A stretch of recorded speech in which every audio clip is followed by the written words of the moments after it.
This is who they are. This is what and who they are. We are no longer in April where it's like, too hard to tell. We're no longer in May where it's like, the sample size isn't that big. We're no longer in June where it's, well, let's see what some of these guys who got off to slow starts are going to do in the next third of the season. Or let's see if some of the guys who were hurt early in the season can come back. This is it's July. Okay, the All-Star break is next week. They've played 92 games. Pretty good sample size. Pretty representative sample size. They're 46 and 46. They're a 500 team. Before the season started, the consensus was pretty close to a 500 team. I said 83 and 79.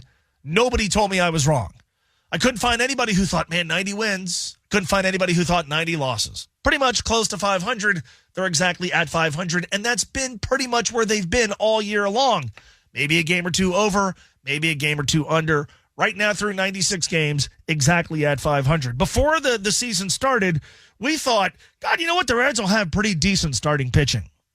And they have, last night perhaps a notable exception, they have pretty decent starting pitching. Andrew Abbott is an all-star, and he deserves to be an all-star, and that's great. He spearheads a rotation that has been all right. They have pretty decent starting pitching. In fact, better than average starting pitching. We suspected that coming into the season. Before the season started, we thought they would have an offense that at best is average. I just read these stats on Cincy 360. I'll give them to you again.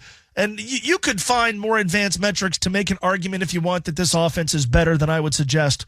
They're 17th in homers, 19th in on-base percentage, 15th in OPS, 14th in stolen bases, 20th in batting average.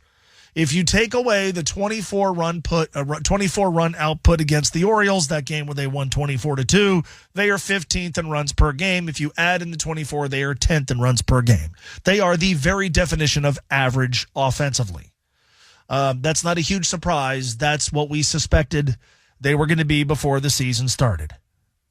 So I guess here's my question. And we can fold in the deadline and who they may acquire, understanding that the impact of one player can sometimes be pretty minimal, and that's not to say the Reds shouldn't be looking for upgrades at every position at the deadline and then again this offseason.